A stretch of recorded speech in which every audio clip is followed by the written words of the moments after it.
Okay, so as Lee Devi just told you, I started in radio when dinosaurs roamed the earth. And so we have a lot of work to do, and I have less than an hour to do it in. So creativeresourcesgroup.com. That's our website. creativeresourcesgroup.com. And everything I am going to tell you is in the website. So if you don't understand something, there's an article about it in the website. We don't even need your email address. You just go to our website. There's a section called Our Best Advice, and everything I'm going to cover here is covered in the website with all kinds of paragraphs and charts and graphs and everything you need so that you can actually test everything I am telling you in your own environment. Because I don't want you to believe anything I'm telling you. Don't believe anything I'm saying. What I want you to do is I want you to go and look at your own numbers, because if what I'm telling you is true, you should be able to see it in your own building. Does that make sense? Yes. Okay, so here's what we're going to do. We're going to start. This is what we're going to talk about today. Growth. The reason why I'm here is to make you more money. So I want your year 2 to be bigger in revenue than your year 1. I don't want it to be a concept. I don't want you to feel good about it. I want you to make more money and have more money in the bank at the end of year 2. Okay? And so since we are growth consultants, the very first thing that we did is we said, okay, well, if we are going to claim that we are growth consultants, we should do some research to find out where growth really comes from. Oh, wait a minute. I'm not using a microphone. Can you guys hear me okay? No. Yeah, okay, very good, okay. Okay, because I'll yell at you all day. I'll yell at you all day. Okay, so, and that's what we did. So we studied growth. We've studied growth for a long time. Actually, no kidding, my company, Creative Resources, turned 35 years old on March 5th. So we've done a lot of research over the years, and we know that lift comes from 3 disciplines. Lift comes from focusing on the clients that can produce growth. Not every one of your clients can produce growth. Most of your clients waste a lot of your time. And so what we need to do is we need to focus on the clients that actually create growth. I'll give you a hint. Growth comes from big clients. Growing a radio company is a big account game. It's a big account game, not a small account game. Number 2, we need a proactive marketing-based sales process. Most sales organizations are reactive. You can't grow your business if you're reactive. You need to be proactive, and you need to be proactive in the right way. And finally, you need creative campaigns for those clients. Your currency can be your creative idea. What you're bringing to the table that separates you from everybody else is the creative ideas that you're going to bring to the table. And again, by the way, remember, everything I'm telling you is on the website, creativeresourcesgroup.com. So let's start with the first one, shall we? Which accounts contribute to growth? Oh, wait. There's one thing I forgot to tell you. I don't want to wait until the end for you to ask me questions. If I say something, you have a question, say it, okay? If you have a comment, if you don't like it, if you don't believe it, say it. Let's get it done. That way we don't have to wait until the end to have a conversation, okay? So, which accounts contribute to growth? Well, we've done a lot of research. Let me show you what we found. So on the left-hand side, I want you to imagine when you see that bar that we took every client that you did business with last year and we sorted it from largest to smallest. And over here you're going to see how they take a share of the revenue. Here's what you're going to find. In radio, the 80-20 rule is 80-25. The top 25% of your customers represent 80% of your revenue. That's why growth is a big account game. See? Why? Because the top 25% of your clients represent the lion's share of your revenue, and what we need to do that we forget is that we need to bring that money back. So I'm going to show you 2 years. Let me start with year 1. This is my language. You can call them whatever you want. This is the language that I use. The top 25% of the list, they're called key accounts, and they're key accounts for a year. All the other accounts, we call them secondaries. I don't care what you call them. But it's very important that you know that line, the key account cutoff. So if you have 400 clients, the top 100 clients are your key accounts, and you need to know the smallest key account. That's called the key account cutoff, and you need to know that number because that number is the dividing line between the accounts that create growth and the accounts that don't, okay? Now I'm gonna show you year 2. And what you're gonna notice in year 2, I hope I have a voice by the end of the session. What you're gonna notice in year 2 is something new has been added, which is when you make that line, the top 25%, what makes up that money is all the key account revenue that you brought back and all the new key accounts that you create during the year. Does that make sense to you? Yes. So you're either preserving the key accounts that you had, or you're creating new key accounts. Those are your 2 sources of growth. As a matter of fact, what we did is we asked the question. We took all this data, literally years of data in every medium, and we asked our statistician the very simple question. Which are the accounts that create growth? Which are the accounts that predict growth? And I'm going to give you the 3 answers right now. Answer number 1.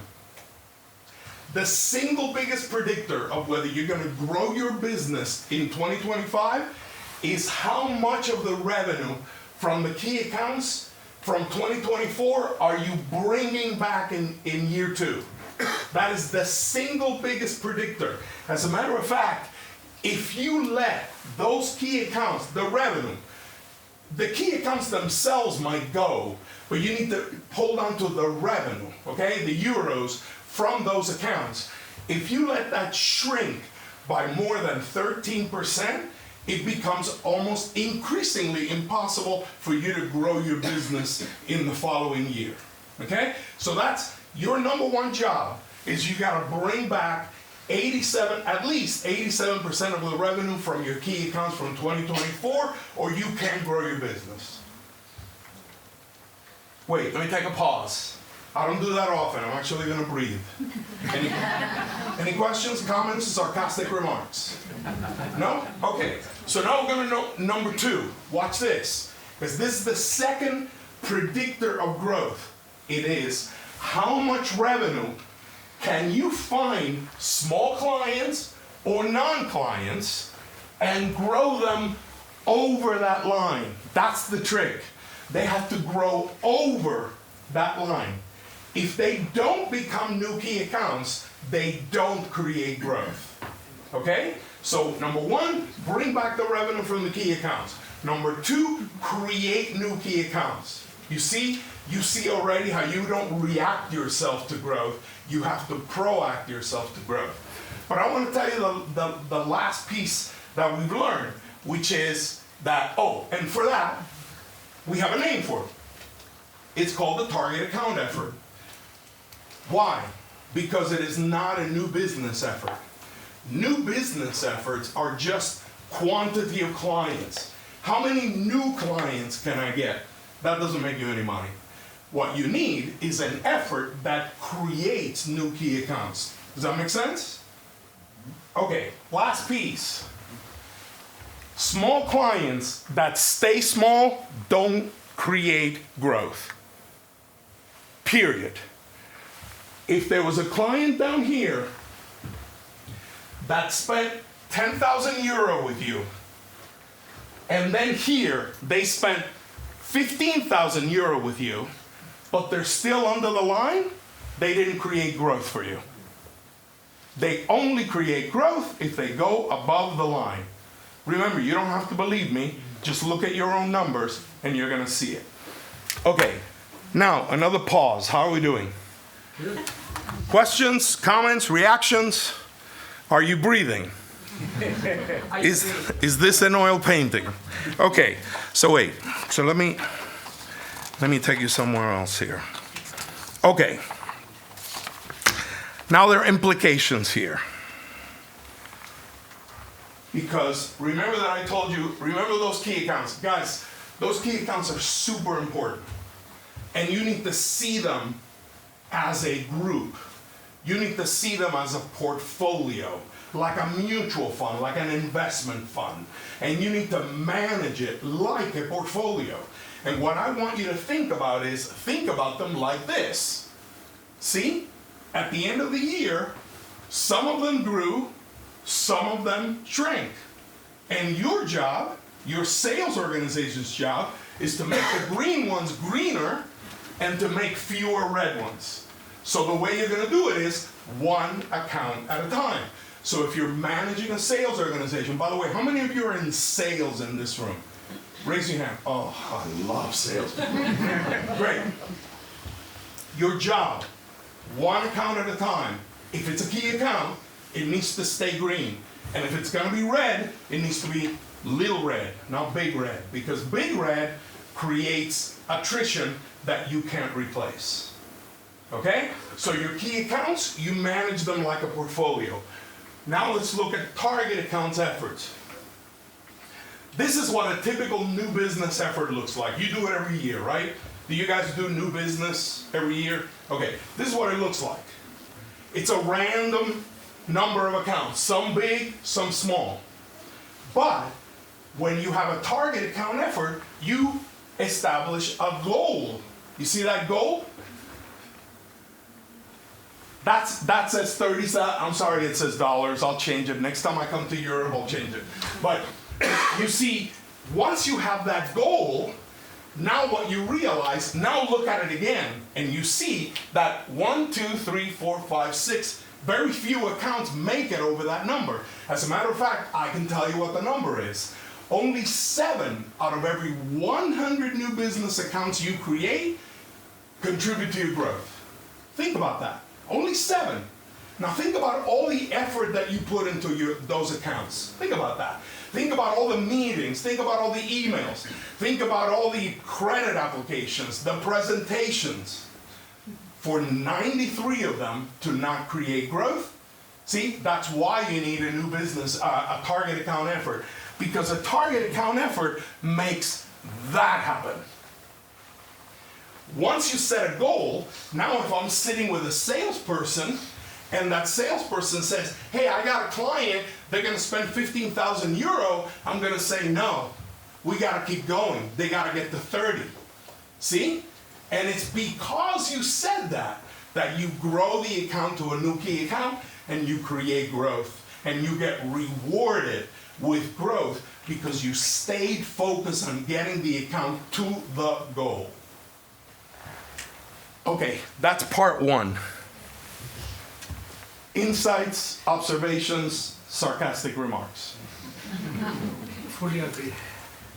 I have time. Are you good with this? Anybody has any questions? Fully agree. I'm sorry? Fully agree. Oh, fully agree. Okay, got it. Thank you. How do you get focused? Everybody okay? Okay, I'm moving on. All right.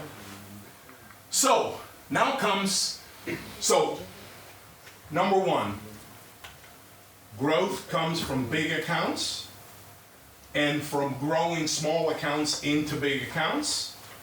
And the reason why I started with this one is because if you don't do this part, nothing else matters. Okay? So let's talk about the second one. Proactive marketing-based sales process. Okay. Here we go. The marshmallow person on your left is your salesperson. The marshmallow person on the right is your client. This is the single most important dialogue that is happening in your business. You know that. The dialogue between a talented seller with a talented manager talking to a client that has marketing projects that they haven't told you about, right? That's the dynamic interaction that we see every day. And so when that meeting is happening, we, all of us, pay a lot of attention to that meeting, right? What is going on in that meeting? And we know, the good news is that there's only 3 things that salespeople do. See, growing a radio company is Simple. It's not easy, but it is simple. See, watch this. There's only three things that are happening in that dialogue. Only three things. They are either satisfying demand. The client wanted to spend 5,000 euro. We created a 5,000 euro campaign and we sold it. Or they're maximizing demand. The client wanted to spend 5,000 euro, but we came up with a 20,000 euro campaign and we effectively sold it. We maximized demand. Or the client didn't know anything about us, or maybe they're already spending money with us, but not with this project. You see what I mean? All your clients have several lines of business, right? So it's possible that your client was giving you money for line of business number 1, but they never thought that they would use you for line of business number 3. Your salesperson discovered that project, went in, met with them, and persuaded them to have a conversation and to give you the project. That's called creating demand. Now, watch this. Now you're gonna answer the question. I'm gonna ask you to give me 3 numbers, and I want all 3 numbers to add up to 100%. Think about the selling time of your salespeople. How much time are they spending satisfying demand? The client wants to buy, we sell. How much time are they spending maximizing demand? The client wants to buy, we sell them more. And how much time are they spending creating demand? I want to hear 3 numbers that add up to 100. Who? Let me hear a voice. 80, 15, 5. Thank you for your honesty. Anybody else? Give me an oath. Pretty much the same, I think. But okay, here's the thing, guys. But I want seriously. 95. Think. I'm sorry. Maybe it's 95. Yeah. Okay. Wait. But wait. 2.5. This is crucial for you. We are spending the overwhelming majority of our time reacting. Reacting. See, the first 2 depend on the client deciding to advertise with us or with our medium, with radio, and then we are going to fight for our, quote, fair share of that money, right? We're spending almost no time creating demand. How can you expect to grow a business if you're spending 80% of your time reacting? You see, that doesn't make sense. These proportions are wrong. What we need to do is we need to increase the number of times where we are sitting in front of a client to create demand, proactively sitting in front of them with opportunities they did not know they were going to give us. Does that make sense? Because the rest of the time, by the way, I'm not saying one is better than the other. I'm saying they're different. They're different behaviors. And the first 2 are reactive, and we're spending the overwhelming majority of our time reacting. You don't grow a business by reacting. You don't. Okay? So now the question comes, well, how do we create demand? So I'm going to go back to the marshmallow people. Because there's 2 ways to create demand. Hang on a second. We're doing great on time. Okay. There are 2 conversations that can happen here. Oops.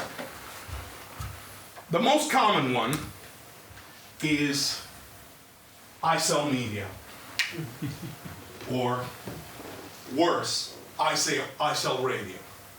Or worse, I sell digital. That's the new thing. Nobody knows what that is. Okay.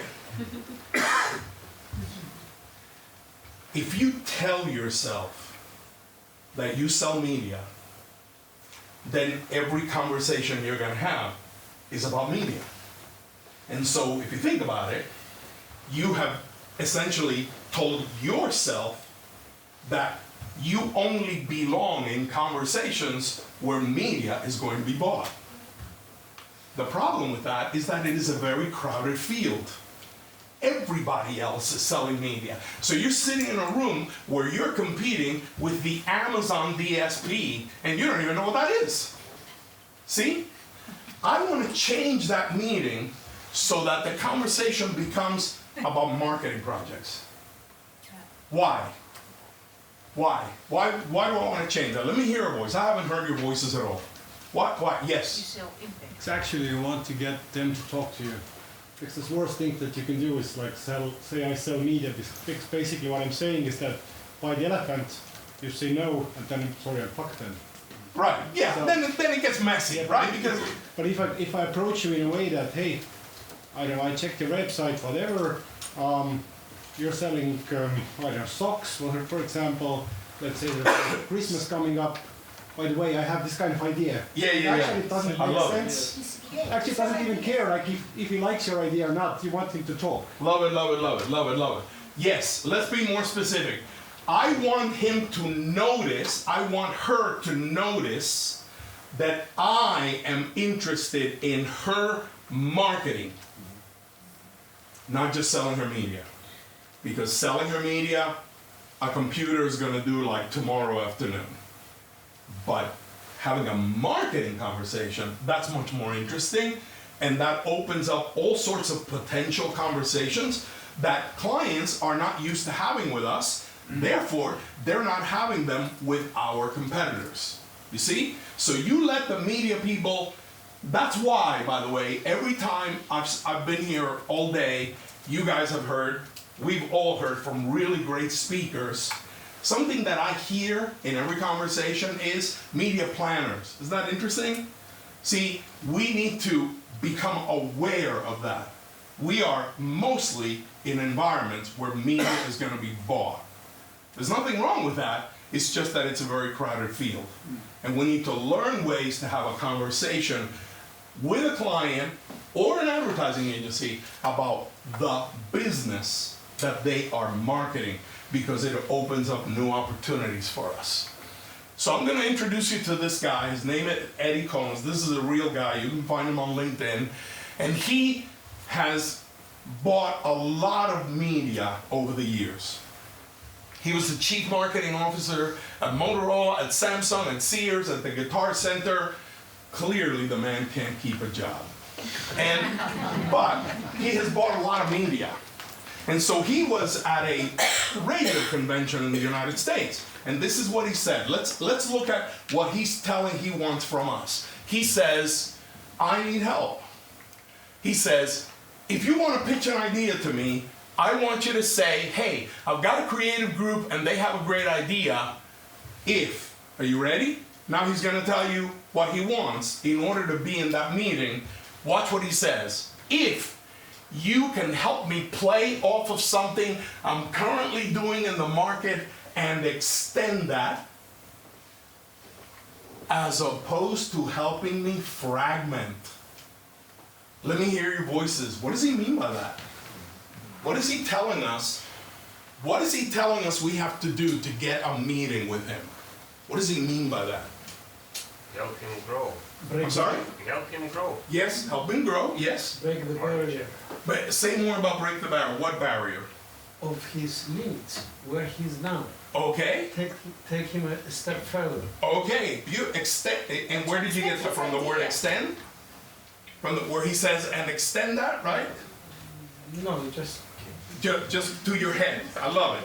Anybody has any other reaction? Yes. Focus and maximize. Yes. So check this out.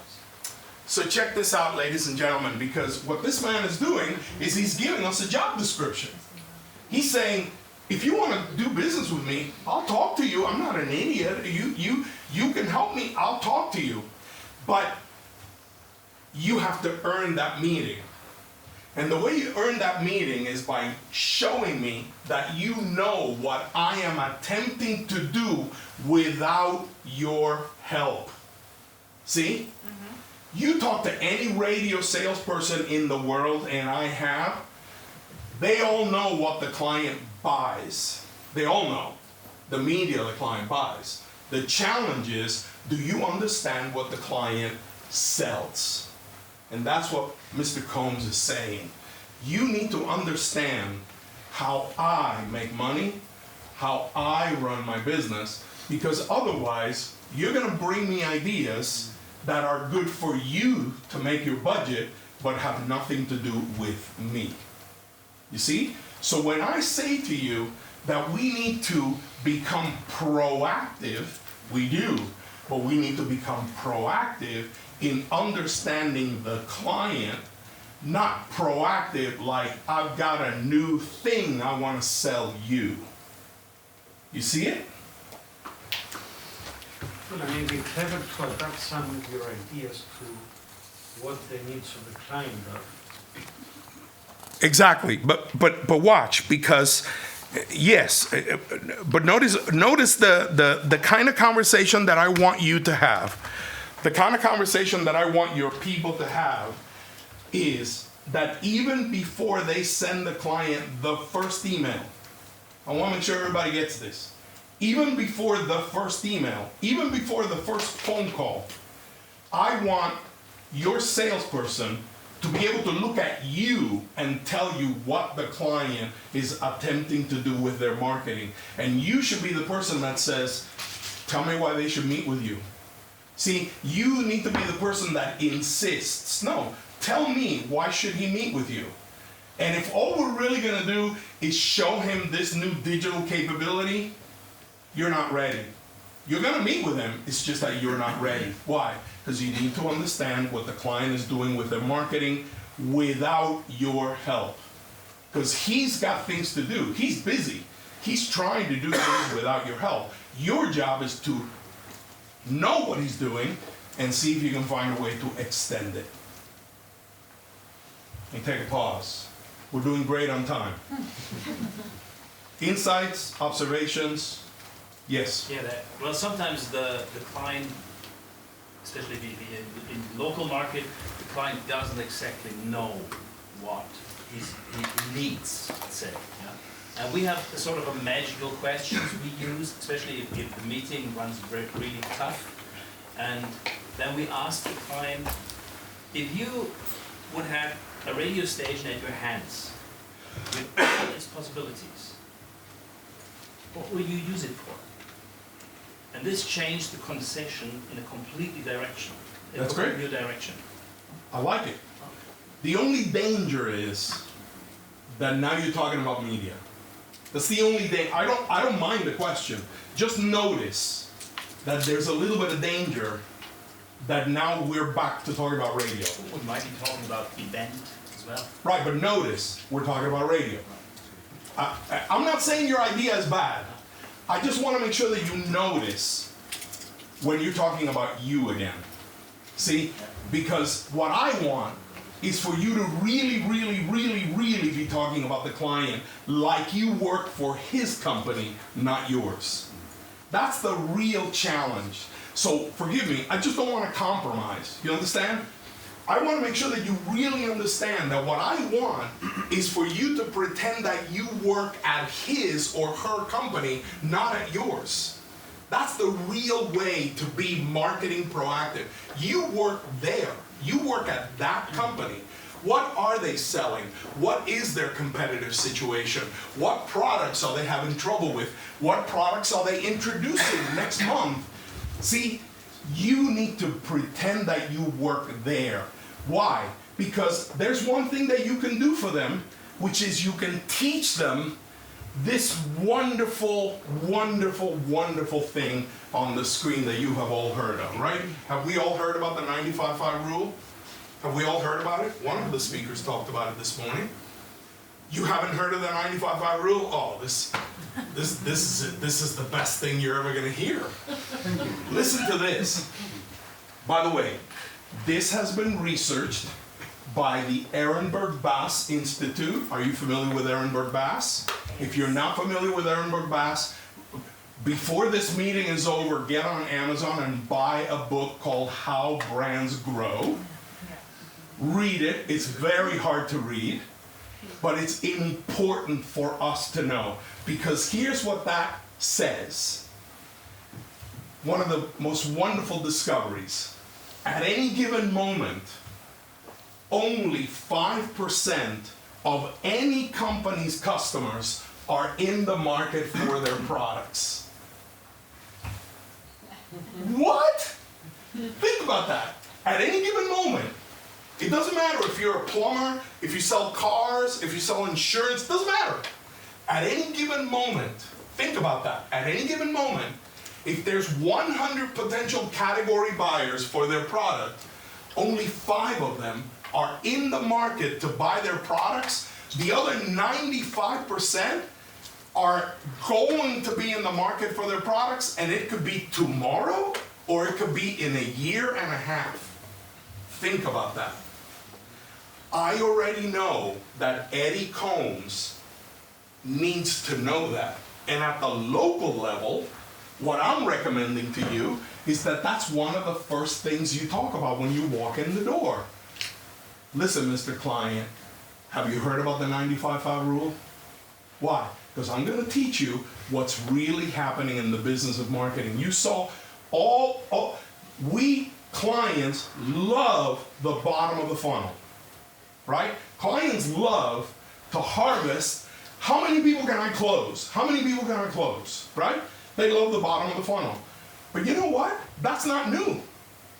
Clients have wanted instant results since the first ad ran in the first newspaper in 1898. But what we know how to do is look them in the eye and say, yeah, but see, now you're only talking to 5% of your customers. We need to talk to the 95% of your customers that need to remember your brand or they will not choose you. We can teach them that. They can learn that from us, and they're going to go back to their spouses, their friends, their partners, their managers, and you know what they're going to do? They're going to tell them what they just learned about marketing from you, and that's what we want. Every one of your clients needs to create memories for the 95% of the customers that are not in the market for their products today. Not in the market, right? My favorite story. Do I have time for a favorite story? Yeah, we're doing great on time. So, just imagine, you get up in the morning, you stumble into the shower, you close the shower door, you turn on the water, boom, it's freezing cold, right? You open the door, honey, was the water cold when you took a shower? Oh, I didn't take a shower this morning. Oh. So you get out, you turn off the water, you put on a robe or your towel. Now you're in the garage, you open these doors, there's the hot water heater, there's water everywhere. That's called, if you're in McKinsey, it's called the trigger. If you're in Ehrenberg Bass, it's called a category entry point. It doesn't matter. You've been triggered. See, but I'm doing shtick right now to entertain you, but I want you to think about something. Being triggered into the market can be dramatic, or it can be just your shopping list. What do we need? Milk, bread, right? But either way, whether it's dramatic or it's your shopping list, what I want you to notice is that you were not thinking about your hot water heater until that moment, right? How many of you think about your hot water heater during the day? Right, when you're in the office, do you ever say, I wonder how my hot water heater is doing? See, nobody does that. You know why? Because you're in the 95%. See, and so I wanna tell you the story about the shower, because when you're not in that moment, you're in the 95%. You're living your life, you're going about your business, you've got priorities and things to do and birthday parties to plan, and you've got stuff. You need to be triggered to be in the market, and all of a sudden, I need a plumber. And for those day or two, that's a really important issue. But once that plumber shows up and fixes it, I'm back to the 95%. See? And so what we need to teach our customers is, I'm gonna build you a plan, a long-term campaign, so that we can help you build a brand so that when your customers are in the market, they will remember you. Because you know what happens, right? That happened to me. I grab my phone and I Google plumbers in Bixby, Oklahoma. That's where I live. I live in Bixby, Oklahoma, in the country. The best plumbers in Bixby. I wish I had brought you a slide. I show a list, right? Which one did I pick? The one you know. Number 2. See, isn't that funny? Even though there were 2 that were highly rated, I look at it and go, I don't know these people. Then I go to the next one, I don't know these people. Then I see the one that says Duval, I go, I've seen their trucks. I'm calling them. See? This story that I'm telling you, every one of your clients should hear it. Because that's how they live their lives. And so it makes sense that you should bring them a long-term campaign. And by the way, since you're just learning this, you're not making the connections that I've already made. But here's what I want you to think about. When you get your clients used to buying long-term campaigns, the attrition of your key accounts is reduced because they have fewer reasons to move their money. Make sense? So far we've covered 2 topics, and we're doing great on time.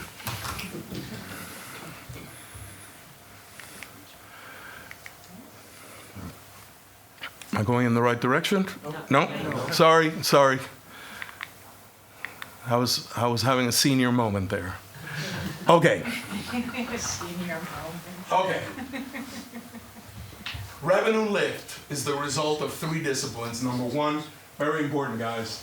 You got to know which accounts are going to create growth. Don't waste time on the accounts that don't deserve your time. Not all your clients should be treated equally. We need much more proactive creation of demand, and the proactive creation of demand should be marketing-based, not only tools-based, not only based on your offerings. By the way, to be clear, I'm not saying it's a bad thing to call the client and talk about your offerings. I'm saying when you do that, you're in a very crowded field. I would rather you do that from a marketing point of view. And finally, now we're going to talk about creative campaigns that help those clients acquire more customers. Okay. One of the things that your clients desperately need is creative consistency. Your clients need to establish brand elements that you're going to learn when you read these books. Ehrenberg Bass calls them distinctive assets. Think of a distinctive asset as the McDonald's, the Golden Arches. It is a distinctive asset.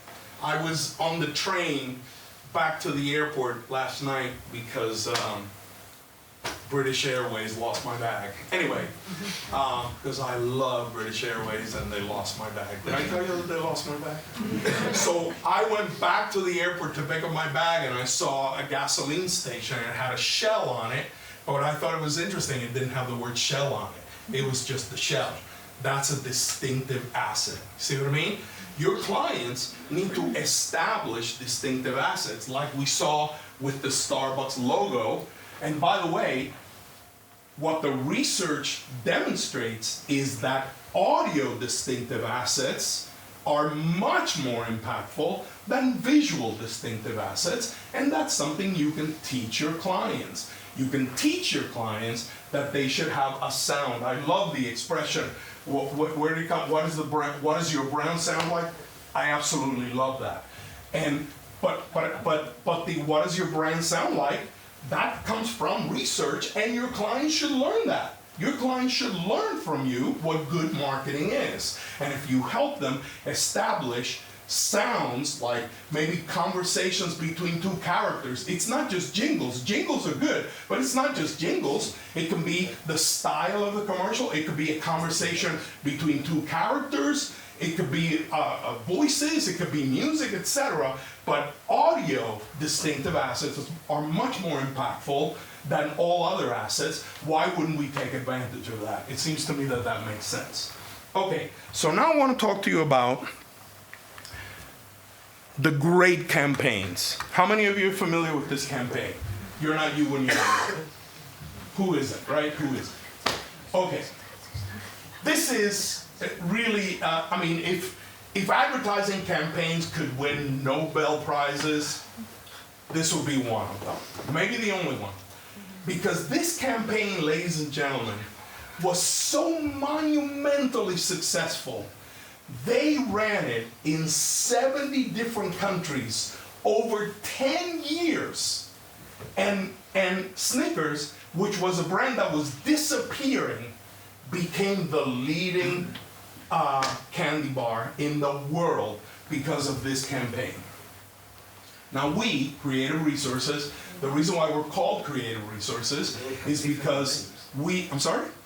Although it had different names in certain countries, in the UK it was called Marathon in the 80s and 90s. Sneakers. No, Yeah. I'm sorry. This campaign was not in the, this campaign started in 2001. Yeah, but Snickers, Oh, sure. different Oh, you're saying the candy bar was Yeah. called Marathon. I understand. I'm talking about the campaign. And you'll see why I'm why I'm making a big deal about getting it right. You'll see why. See, because what I want you to know, if you think about the great campaigns, is that they have ingredients. All the great campaigns have a consistent set of ingredients. And here they are.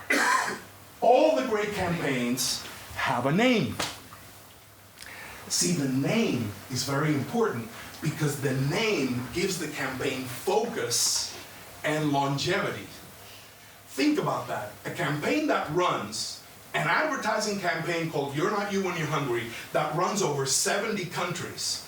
Think about how many times that campaign, the creative, could have veered off, could have lost focus. One of the most dangerous moments in the life of an advertising campaign is when you have to write the next commercial, right?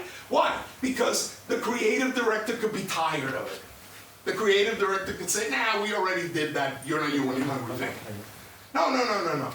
The name is what keeps campaigns together and makes them last longer. So my challenge to you is, when you present a campaign to a client, make sure it has a name. Why? Because when you're reinventing the creative, which you will do because you want the campaign to last a long time, the name will remind you, what are we doing around here? Well, we're telling people that when you're hungry, your behavior changes and you should eat a Snickers. That's right. Now I'm going to write the commercial. You see? And so notice, they always have a name, and the creative message is always consistent with that name. The third element is that they are delivered using tools that reach everybody. Don't you love that word, reach? Who's got more reach than anybody else? Yeah. So here's the thing that's cool about this concept. The great advertising campaigns always have a name, give your campaigns a name, always have messaging that is consistent with their name, and are delivered using tools that reach all category buyers.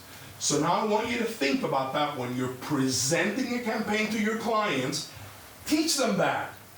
Show them your campaign in these terms. This is the name that we have for the campaign. These are 2 or 3 creative treatments that we think we're going to do. And here's all the tools that we're going to bring to the table because we want to reach all category buyers. Okay, let me take a breath here. I got just one more piece to finish this, but I want to make sure, since I'm giving you a bunch of new thinking, I want to make sure that you guys are good. Any reaction to the building blocks for the creative campaigns? We doing okay? Okay. Actually, I want to ask you, these are our marketing campaigns, radio campaigns that need a partner. We are trying to involve a brand. Yes. Or it's there are campaigns that are for the clients, exclusively for the clients, just targeting a specific client. Great. Perfect.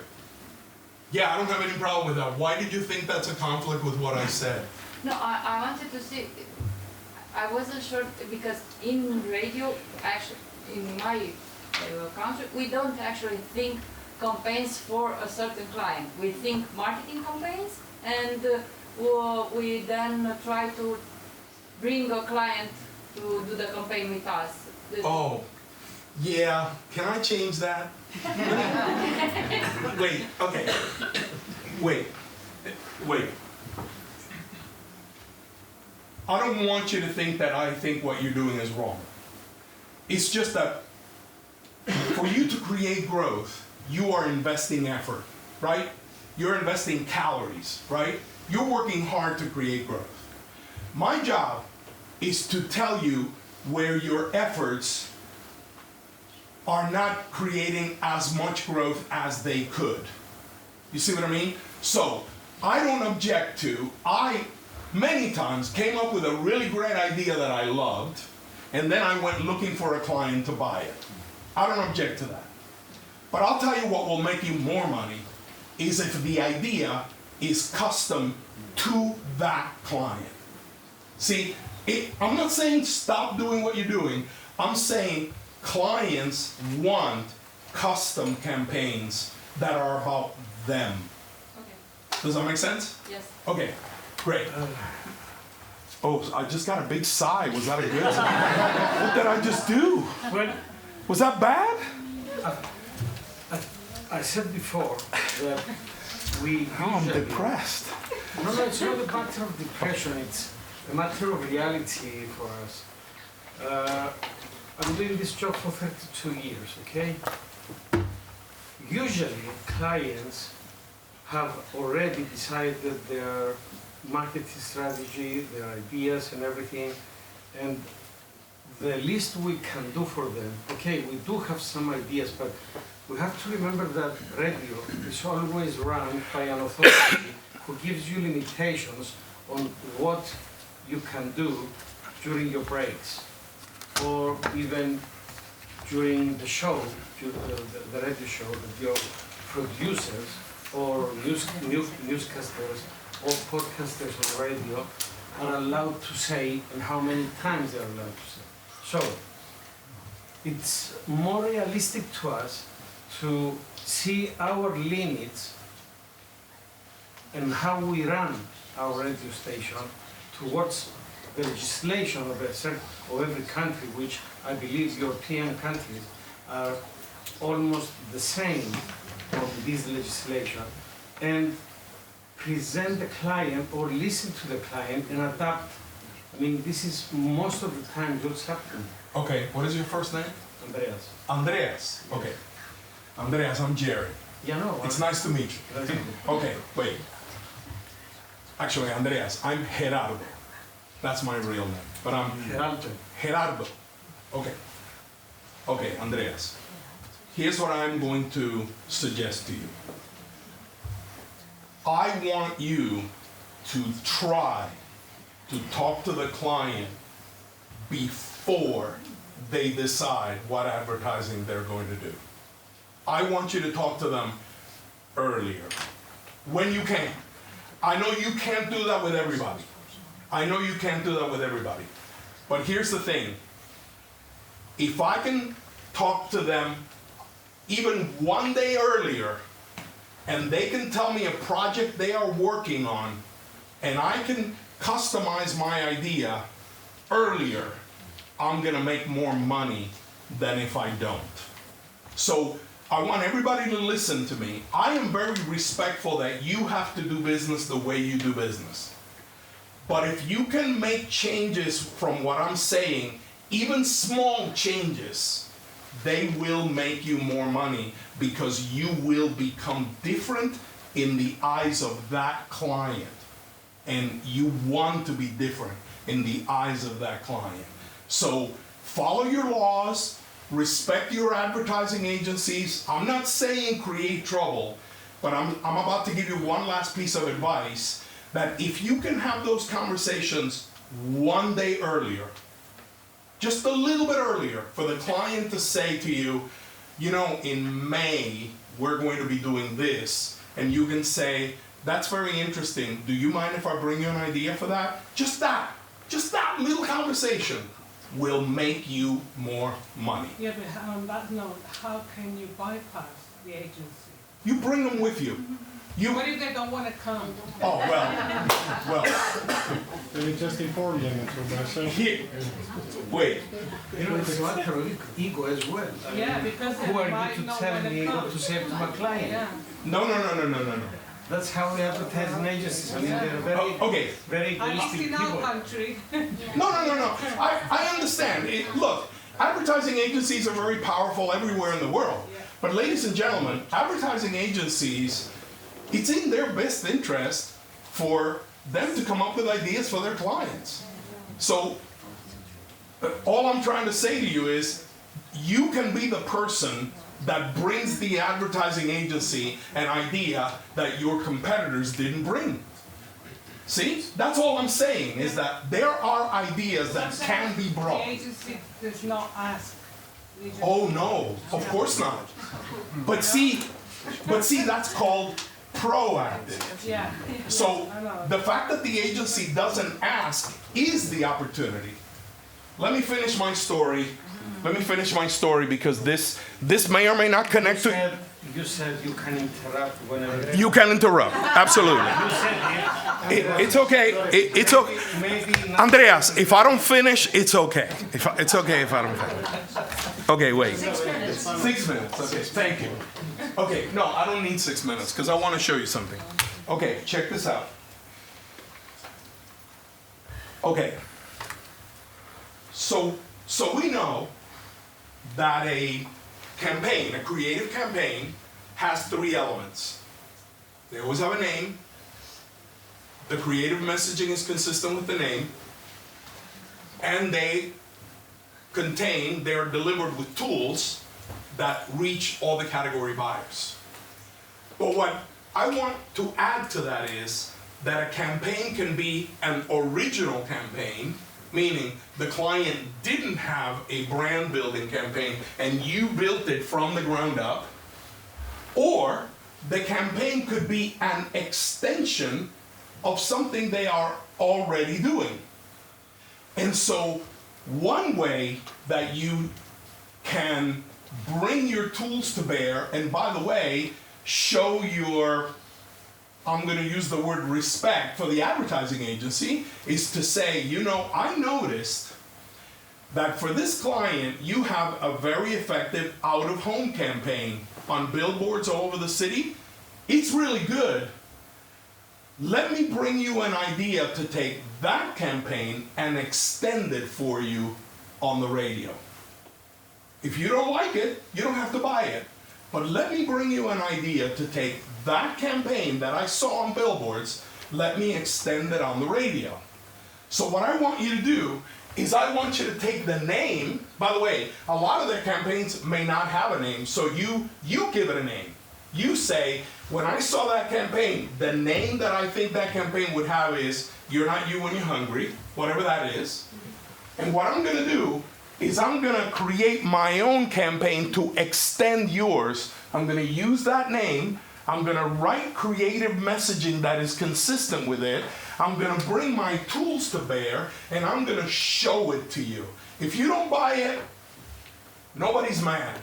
But let me show you how we could extend a campaign that you are already doing.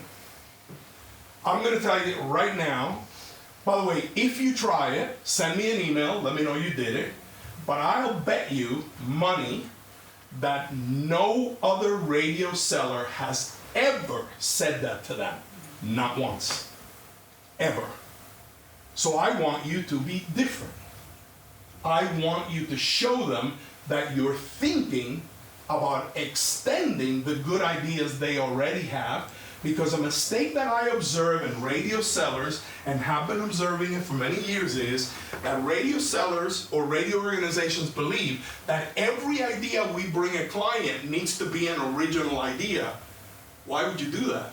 If the client has already invested in a creative campaign that can last for many years, offer to extend it for them. Why? Because we have more reach than some of the current tools they are using.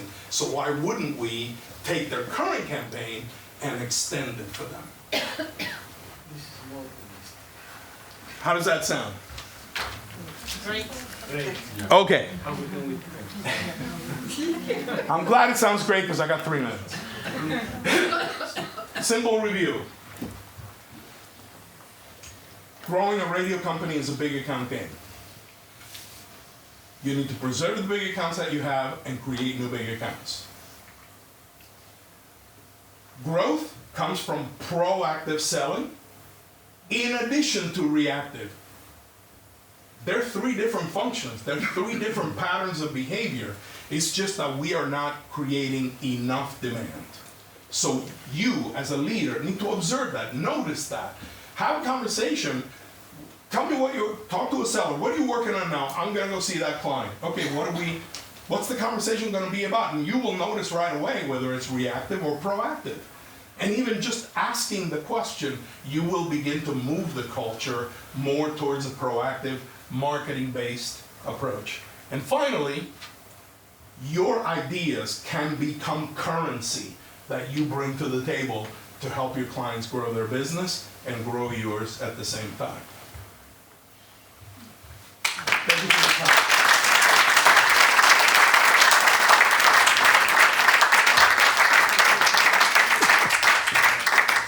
Well, thank you, Gerry. Thank you very much. I think we are all energized. At the end, which is weird.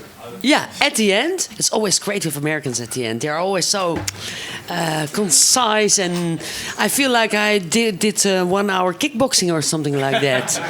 Well, maybe you did, but then mentally. So thank you very much. I can't imagine, but I do think there are still questions on here. But I know I've heard there's a website. What was it again? Oh, creativeresourcegroup.com. There was everything on it. Gerry, thank you so much for your very energetic, end of our sales summit. Thank you all for your proactive attitude today.